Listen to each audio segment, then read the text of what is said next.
Zoti Cakarni, duke qenë se tashmë ka rënë Erion Veliaj, por edhe sfundmi Belinda Balluku, kush e ka radhën sipas jush sa i përket raportit të drejtësisë me qeverinë e kryeministrit Edi Rama? Shiko, unë jam i bindur nëse prokuroria për të zbardhur, jo për arrestimet gjëra kësaj natyre, për të zbardhur rrethanat e të gjithë këtyre fakteve ngjarjeve, sepse ne kemi një ish ministre tjetër që është zonja Krifsa, e cila në momentin që ajo drejtoi ministrin, po jo vetëm dhe AZBR-n, pati abuzime të mëdha me fondet e taksapaguzëve evropian, siç ishte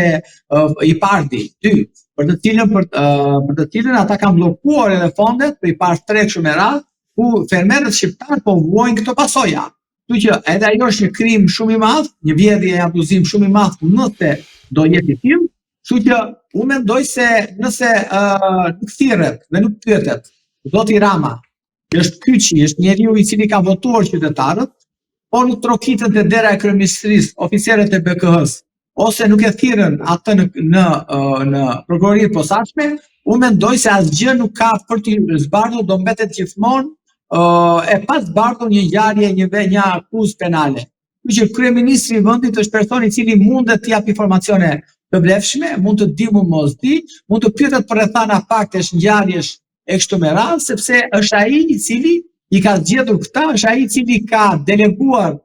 punën te këta, është ai që ka menaxhuar. Ne jetojmë në një autokraci dhe autokrati është e pamundur që mos i di gjitha veprimet. Zoti Rama ja ka dhënë luksin vetes që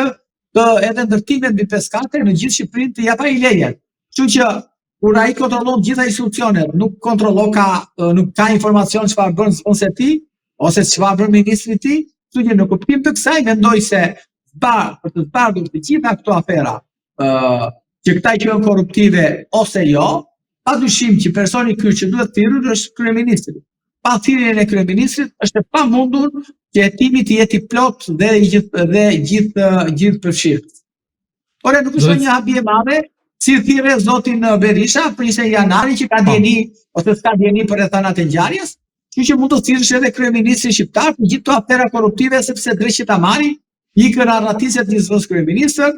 arrestohet një ish ministër shëndetësie, me fuqisje penale një ministër tjetër, gjithë këta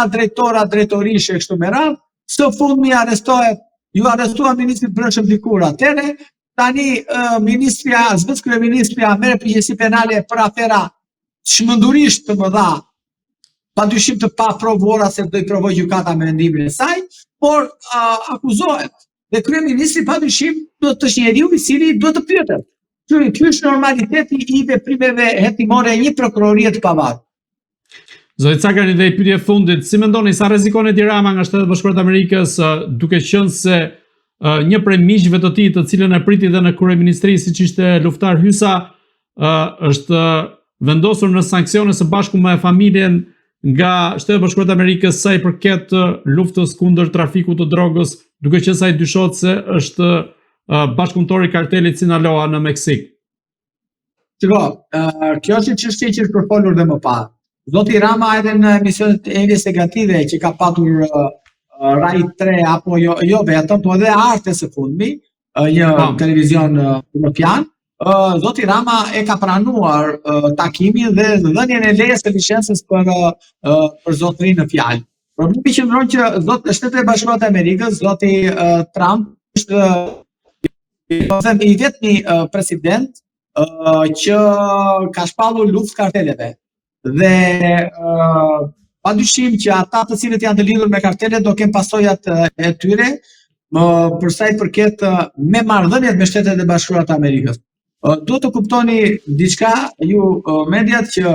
ne kemi afërsisht mbi 10 muaj që kur është ndryshuar administrata e Shteteve Bashkuara, që Shqipëria i ka marrëdhëniet me Shtetet Bashkuara zero, përveç se prokuroria e posaçme, prokurorët zoti Tumani që ka shkuar një herë apo 2 herë në departament të shtetit, ose ka ardhur edhe një të dërguar që kanë shkuar në SPAK, kanë takuar madje këtu edhe opozitët dhe disa personalitetet të Partisë Socialiste, por jo kryeministri Rama dhe asnjë bashkëpunëtor të tij në kuptimin e ngushtë, por ka takuar zotin Peleshin, sekretar kuvendit. Dhe ky menjanim dhe kjo ftotësi që kanë Shtetet e Bashkuara me zotin Rama, unë mendoj se është një hall shumë i madh që ka zënë zoti Rama, por kjo nuk është halli për të, është halli edhe gjithë shqiptarëve, sepse fundi fundit ne jetojmë në këtë vend, jetojmë në këtë republikë dhe nuk është mirë që Shtetet e Bashkuara të Amerikës ta shikojnë kryeministrin ton ose në mendimin e tyre të pashprehur ta analizojnë atë si një njerëz të lidhur me krimin e organizuar. Se kjo është fatale dhe do ta dëmtonte shumë imazhin e Shqipërisë. Gjithsesi, unë sot mund ta them në analiza e fakteve që sot Shqipëria me Shtetet e Bashkuara të Amerikës i ka marrëdhëniet krejtësisht inekzistente. Këtu nuk ka ambasador, këtu nuk ka ardhur një zyrtar i lartë, këtu nuk ka ardhur një shënjurimi qoftë për zgjedhjet e 11 majit apo një urim e kështu me radhë, nuk e di nëse do ketë një urim për sa i përket ditës së flamurit, datës 28 nëntor që vjen pas disa ditësh. Gjithsesi, situata me Shtetet e Bashkuara është shumë kritike dhe unë mendoj që zoti Rama nuk i ka mirë punët me Shtetet e Bashkuara, me politikën, por besoj dhe me drejtsinë amerikane. Së fundmi janë zbuluar, pra, ose kanë dalë në dritë edhe përgjigje të tjera në mënyrën se si funksionojnë dhënia e tenderave në rastin e dosjes së Belinda Ballukut, ku ka dalë në dritë përgjigjet e ish-drejtorit të ARSH-s Ervis Berberi në raport me një biznesmen të caktuar sa i përket caktimit të tenderave. Duke e parë në dritën e aspektit si njeri i drejtësisë, çfarë do të thotë kjo lloj mënyre e komunikimit që vendosen caktimi i tenderave në bazë të njohurve apo në bazë të miqësive? Duhet të themi publikut diçka. Do që ta kuptoj. Mesazhet, telefonatat dhe çdo lloj diskutimi tjetër nuk janë prova, janë mjeti që të çojnë tek prova.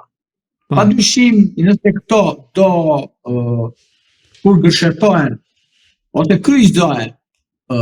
njëri me tjetrin dhe arrihet që pas asaj telefonate, pas atij përgjigji ose pas atij mesazhi po deshet ti ka patur veprime konkrete, janë materializuar telefonatat dhe biseda telefonike apo mesazhet me veprime konkrete, qofshin këto me pasuri të luajshme, pa luajshme, me përfitime nga persona të tretë, atëre dhe kjo vërtetohet, padyshim që kemi vepër penale dhe nëse është kështu dhe do i besojmë telefonatave